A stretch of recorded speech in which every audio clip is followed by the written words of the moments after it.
Y'all see that scar right there? I got that from saving a knife load of orphan toddlers from a bus-wielding maniac. Or something. Stick around. We'll talk.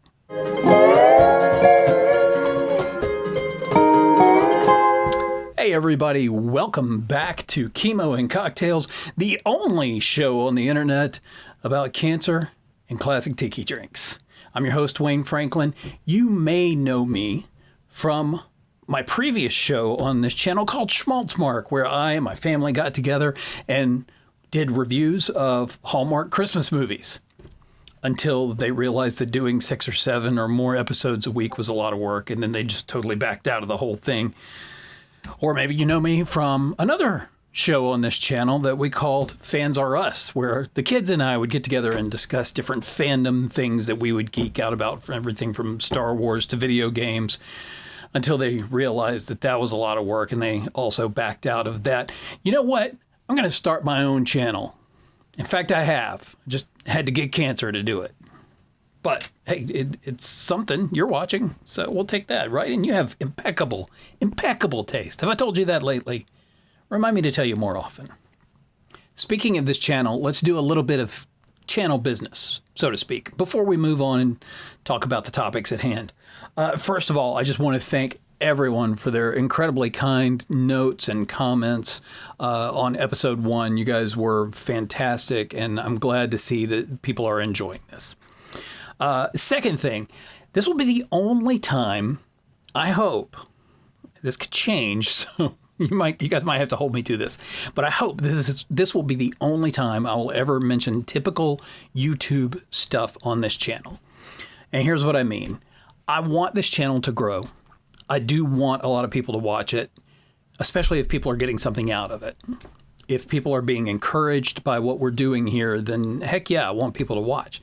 But I'm also okay if it just stays a small group of us and you know, we just do this for each other. I'm doing this because it's therapeutic for me. I am a creative by nature.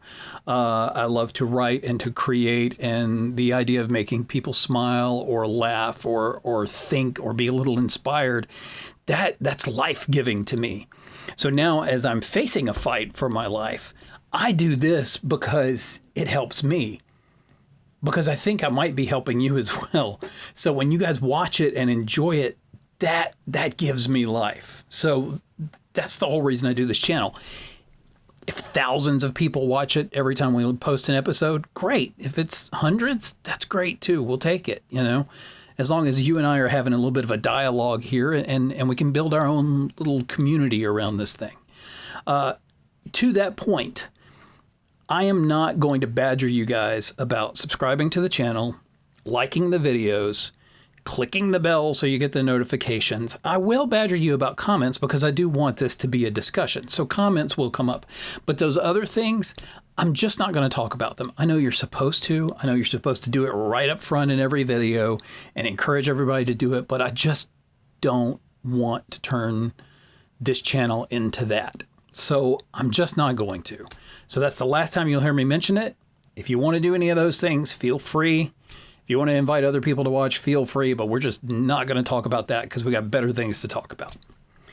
All right, third thing. Had a lot of people mention to me, and I have to give some credit to my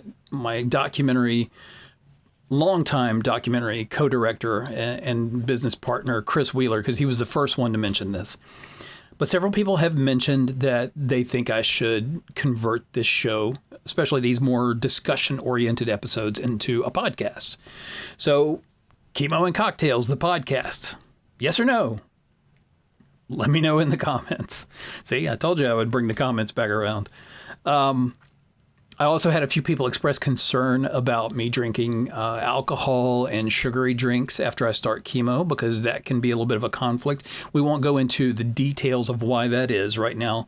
In fact, we're going to have a whole episode later where we talk about the nutrition, the eating and drinking aspects of life with cancer. What am I going to be doing nutritionally to keep myself healthy as I go through this thing?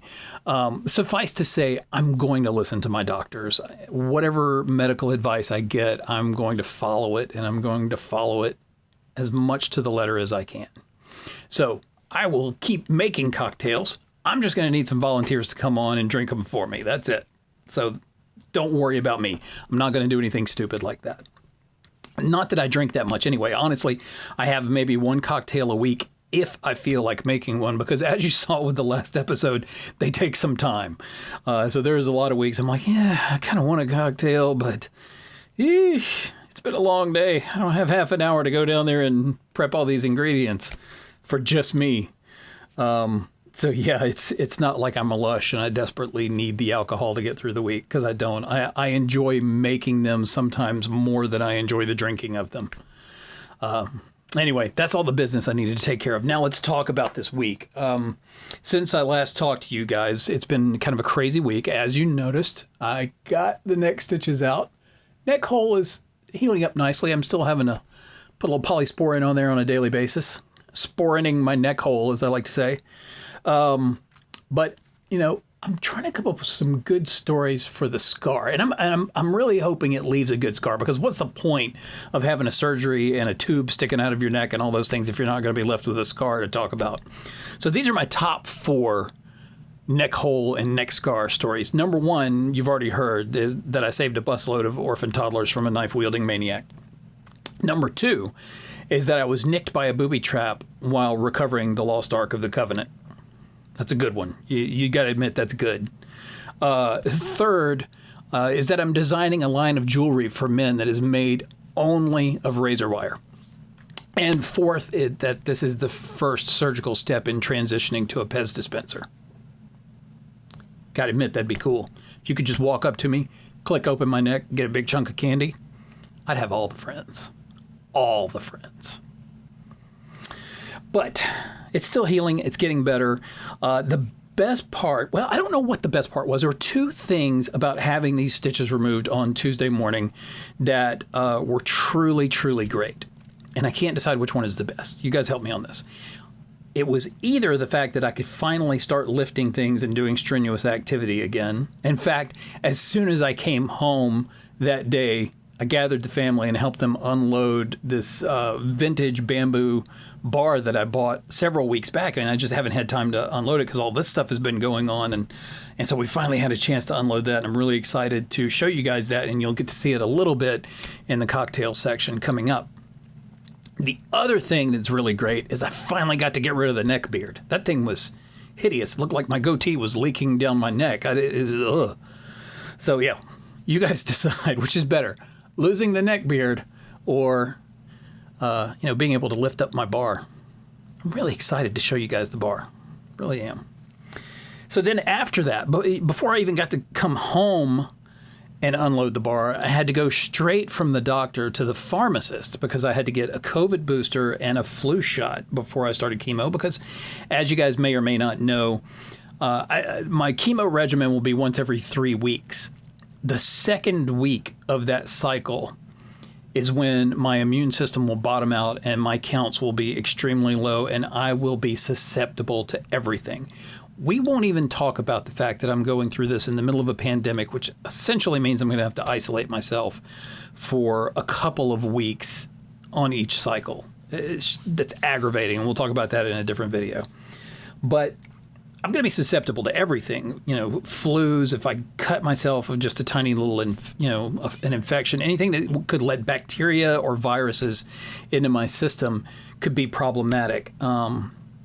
So for a little extra protection, that's why I had to get a current flu shot, which I'd had one back in February, but apparently that one's expired already. I didn't check the date on it.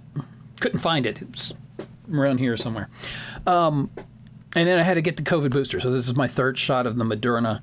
Gotta say, shot number 3 hit me about as hard as shot number 2. My upper arm swelled up incredibly. Was a little bit hot to the touch. I started getting really sore that night, and then by that evening, it was miserable. You'll see a little bit of that in a bit. And then today I had to go for a COVID test, which I passed, and I've passed it several times now with flying colors.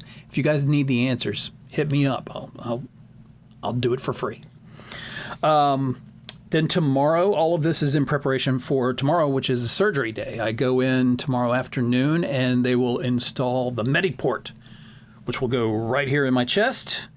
Can't use it to charge my phone. As far as I know, I can't plug it into a Tesla supercharger if I'm feeling a little low. I don't think I can use it as a pen holder or a cup holder. I don't think it's big enough to be a cup holder, but I don't think they're going to let me stick pens in it either. Really, this thing is useless for anything other than medical stuff, and I'm not going to be doing any of that. Well, chemo. I'll do some chemo with it, I guess. I don't think you can drink cocktails through it either. Oh, well. So that happens tomorrow afternoon. And you know what? I could talk more about my week, but you know what? This is a visual medium, unless I've turned this episode into a podcast, and the next few minutes are going to be super boring if you're just listening to this. But since this is a visual medium at the moment, let's have a look at what my week looked like. We did a little, I picked up the phone and did a little vlogging as the week went on. Check it out. So this is my first stop of a busy morning of medical activity. I'm at my ENT's office, gonna go in and get these things removed. Really hoping the swelling starts to go down even more. All right, I'm back. The neck stitches are out. You can't really tell because they were the same color as my disgusting looking neck beard, but that thing's going away this afternoon.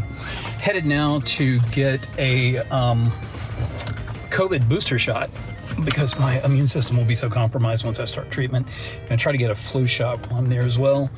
Okay, got my Moderna booster. I have been boosted, and also got a flu shot. So as far as I know, I'm done for today. And I think the next thing I have medically, unless I hear otherwise, will be a pre-surgical COVID test on Thursday. So what I've got now is the rest of the day today, tomorrow, Thursday, and Friday morning, where I won't have any stitches or any limitations on what I can do. So hopefully I can really get some projects done.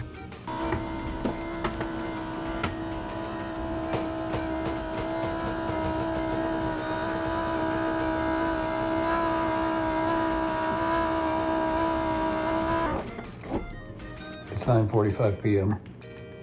I don't usually go to bed at 9:45 p.m. I usually go to bed at like 11:30 or midnight, and most of the family stays up till 1 or later. So why am I in bed so early? Simple. COVID is stupid. I had to get the COVID shot today, get the booster shot. My arm is swollen up like somebody punched me with a baseball bat driven by a Mack truck. I don't know, it doesn't make sense. Anyway, my arm is swollen and hurts. My whole body is aching now. I'm completely exhausted, and I got that weird, tingly, almost feverish thing going on. I just feel like garbage. I was really hoping that after getting the neck stitches out, I'd be able to get some things done around here, but now I feel like this. And it ticks me off because it's stupid and COVID sucks. That's it. So I'm just gonna lay here and pout.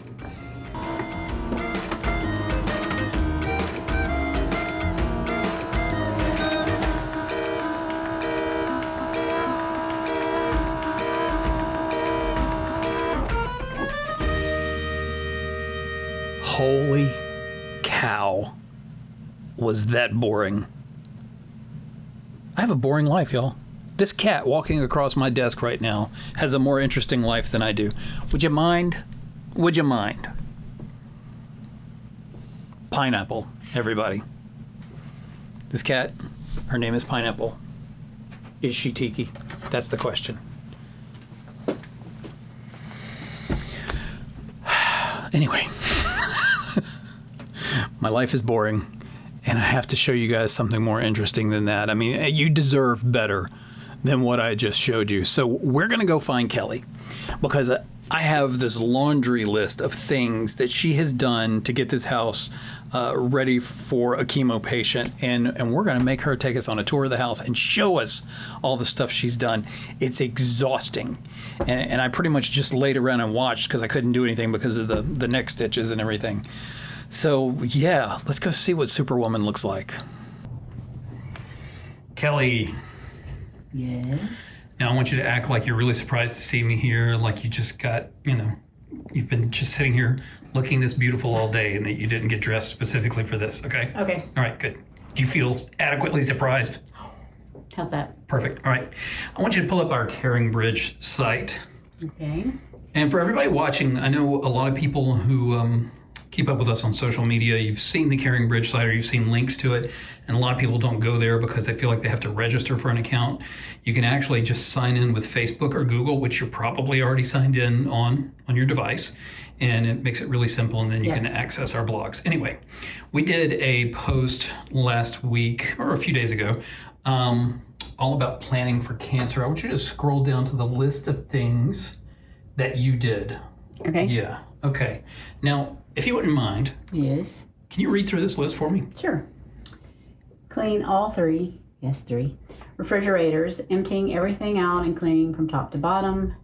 Empty out, clean, and organize the pantry. Empty, clean, and organize the laundry room. Except for the washer and dryer, I didn't actually take those out, but everything else came out. Clean and organize kitchen cabinets and drawers. Clean and organize kitchen table. We had this big spice thing and it gets kind of gnarly and dirty, so we got that cleaned up. I bought this desk and filing cabinet. There used to be a giant red sofa and a hope chest, more set up like a living room than an office. Now it's more like my little office. Mainly for, I had mail everywhere. I had it in the kitchen, I had it in the bedroom, I had it in the living room, I had it upstairs. It was everywhere. So now it's all consolidated in my mail compartment or in my filing cabinet. This was especially important for all of Wayne's medical files and treatment orders and all of those things where I can keep it all in one place. Also, if he gets sick, the bedroom is not too far away and I can be right here with him and not all over the place dealing with the things that I have to deal with. Clean the living room furniture, moving all the furniture and vacuuming underneath, which I would recommend for everyone to do that more often than they do because, again, yuck. Vacuum and shampoo all the furniture. Clean the bathrooms. When I say clean the bathrooms, I mean like sit on the floor with a scrub brush and a toothbrush, getting in all the corners and whatnot, getting all the grime and gunk and hair and all those things that gather that the mop just doesn't get to. Scrub and sanitize the toilets and the showers. We have this giant medicine cabinet in our water closet, and it was a disaster, and I cleaned that out and organized it. Organize underneath all the sinks in the bathroom. There's three big cabinets in there. Clean and organize master bedroom closet. Let me just pause here and say that this is not all for cancer treatment. It's for me and for Wayne and the rest of the family. Half of it is sanitizing and cleaning. That is clearly for him to protect against infection and whatever else. And the other half, the organization part, that's for me. When things are chaotic around me, I feel chaotic and out of control. And right now, anything that I can control, and there's a lot that I can't, but the things that I can, I want to. And so an organized, clean space makes me calmer and able to focus on the things that I need to focus on. Did I say vacuum and shampoo all carpeted floors? Nope. Sweep and clean the front porch, including the rocking chairs. Dust all of the furniture, like really, really get in all the nooks and crannies of the furniture. Reorganize the workout room equipment. Now, again, that wasn't necessarily for cancer treatment, except for one thing. We have cats, and downstairs there is one of our cats that doesn't get along and play well with others. She lives downstairs, so she has a litter box down there. Wayne's office and where the litter box was in the workout room, there's a direct line of sight. So when she went to the bathroom or it got scooped, dust particles and things would fly into the air. I bought an enclosure for the litter box where it stays in this enclosure all the time, and that keeps down on the dust and bacteria that flies through the air when it's being used and whatnot. That was the main reason for organization in there, but also turns out it's just visually more appealing now. Rearrange the basement furniture. Now, like I said, there was a red sofa here, and we had a lot of help moving that sofa downstairs. And the main reason for that is during treatments, Wayne's office is down there. If he gets tired, feels sick, whatever, he can just go straight and lay down on a normal sized sofa instead of the little love seat that was down there that obviously he did not fit on. There's a small kitchen downstairs. I cleaned and organized that. Cleaned the banisters, things that you don't really think about doing, or maybe other people do. I don't really. Organize and clean the upstairs office and classroom. I scrubbed all the litter boxes. And then in our closet and in our master bath, I just organized everything in there, and I also moved a old laundry basket into our non-functioning shower. That's a different story. For his chemo clothes. The day of and the week following chemo, from what I understand, especially with R-CHOP, he's going to have a lot of chemicals just sort of oozing out of his pores, sweating and things like that. So what I have read is it's better to wash his clothes separately from ours. And I thought keeping his clothes separate from the rest of us would be beneficial as well. So I've put them in there. And then there's a bookshelf in our bedroom, and I cleaned off a shelf to keep medical supplies that we might need readily available right there at our fingertips. And then in doing all this, as you might imagine, lots of trash, lots of donations, lots of rearranging. So we took a load to Vapor Thrift Store, and we have another load or two that could go at any time. Yes. So this is, what do we call this room? We call it a parlor. I don't know if I can hear you. Where are you? We call it a parlor, but Wayne says that it's not a parlor if there's nowhere for anybody to sit and be entertained or chatted with. So I guess it's my office / music room, because there is a piano in there and a guitar that nobody knows how to play. Yep. Maybe that could be my cancer thing. Maybe. I wanted it to be my COVID thing, and then I ended up not being So a lot of these areas that I organized, nobody's going to know because I don't have before pictures. But for me, it's huge. It's huge because it was chaos and disaster, and nobody knew where anything was. And now I know where everything is. So the laundry room, just got an order of paper towels in. As you can see, we'll be using a lot of those because we can't leave hand towels sitting out because they are a breeding ground for bacteria. So lots of paper towels, which we're recycling conservation-minded people, not, crazy, but we recycle and we try to, use things that reduce, reuse, recycle. Yes. Using only paper towels, kind of weird for us, but we're going to do what we need to do. Not as weird as using disposable paper plates, disposable silverware, disposable coffee cups, and all those things that I have to do that we can't even recycle because of the chemicals present in my system that will then be present on those things. A lot of these things, let's continue. Yeah. A lot of these things may be overkill, maybe not what everybody does when someone they know or they themselves are taking chemo, but abundance of caution is sort of my mantra. So I will do anything to protect him, us, and others. This is the medical shelf that I was talking about. We have sanitizer, gloves for me, gloves for him, masks for us, masks for him, his medication that he will soon be taking, thermometer, because I will be checking his temperature on a regular basis, and a pulse oximeter just in case. It's all right there. I don't have to go searching for it if he needs it.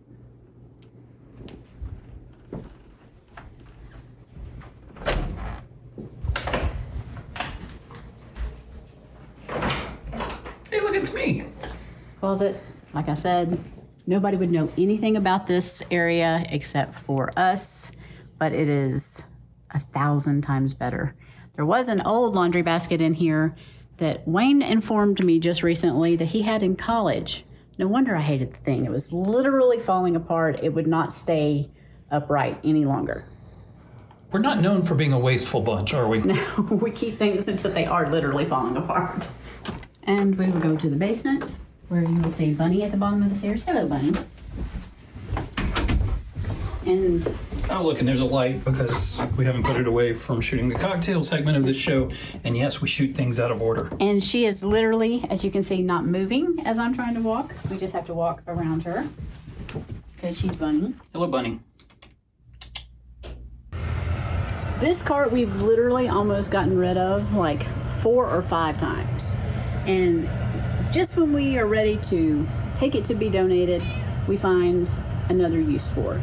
And so now it has become all of his disposable items, because he even has the coffee pods, which he typically doesn't use. He has a little plastic one that he just fills with coffee and then washes it and reuses it.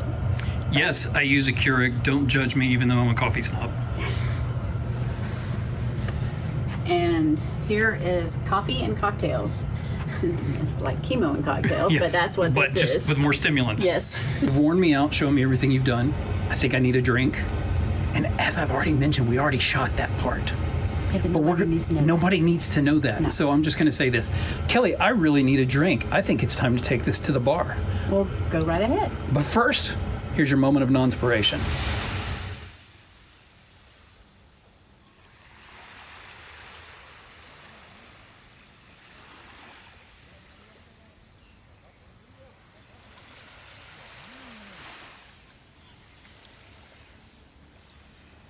All right, we are in the bar now. Well, we're using the actual bar, but we're not in the bar. The actual bar space is out there on the patio, but it's been raining like crazy this week, still raining right now, and we still don't have a ceiling on that thing. So, brought the bar indoors into our family room basement area. So this is going to be our makeshift bar, and if I'm going to have to shoot it in here, we got to do something about these white cabinets and get some Lahala matting or something on these walls, tiki it up a bit in here. But we've done what we can, and this is where I make most of my drinks anyway.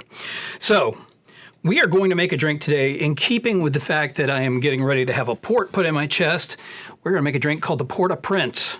Port-au-Prince, like our last drink, the 1956 Zombie, originated with Donn Beach, a.k.a. Don the Beachcomber, whose real name was Ernest Raymond Beaumont Gant.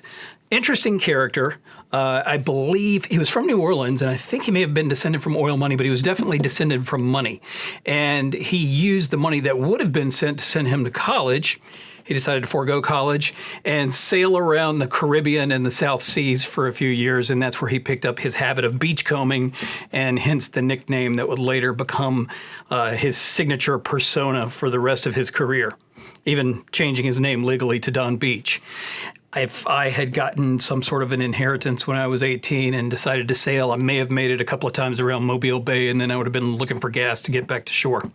Anyway, let's get on to the Port-au-Prince. The Port-au-Prince is so named because of the town of Port-au-Prince in Haiti, and the signature of this whole thing is BARBANCOURT 8-year rum from Haiti, so that's where the name comes from. All right, let's see what we've got here. We are going to need 1/2 ounce of fresh lime juice. Already got the lime in my juicer here. Give it a good squeeze.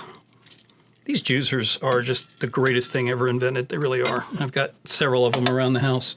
All right, next up, 1/2 ounce of unsweetened pineapple juice. I'm using Dole. And then we're going to need 1/2 ounce of falernum. I am using the John D. Taylor falernum. As I've said, anything else is just swill.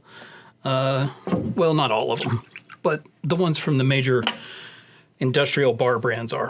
All right, next we're going to need 1/4 ounce of simple syrup, which is over here. Simple syrup, by the way, is just sugar dissolved into water. You can make your own. I bought mine just because it's easier. All right, next up is that signature rum, the BARBANCOURT 8-year, which I love this rum and I don't use it enough, so I'm excited to get to use it in this recipe. We are going to want 3/4 ounce of the BARBANCOURT. Okay. And then we need 3/4 ounce of an amber Virgin Islands rum. Now, I don't have any Virgin Islands rum. I'm assuming what they mean is a lightly filtered, aged column still rum made from molasses. So I'm going to go with a Barbados rum, which is DOORLY'S 12 years. So we're going not quite top shelf, but a little higher shelf. I'm going to class this thing up a little bit with the DOORLY'S. Also a fantastic sipping rum. All right. And, oh, that's nice. That's really nice. Need a dash of bitters. Get the old Angostura. And we're going to need 6 drops of grenadine. I need to get a dropper. Fortunately, Got a little 1/4 teaspoon here. Half of this is about 6 drops. This is what I always use for measuring my Pernod, as you saw in the last cocktail we made. All right, just a little bit of a touch of that grenadine flavor. Then we're gonna need 4 ounces, about half of this, crushed ice. All right, again, you're supposed to blend this. I don't have my drink blender handy, so we're just gonna shake it again like we did last week.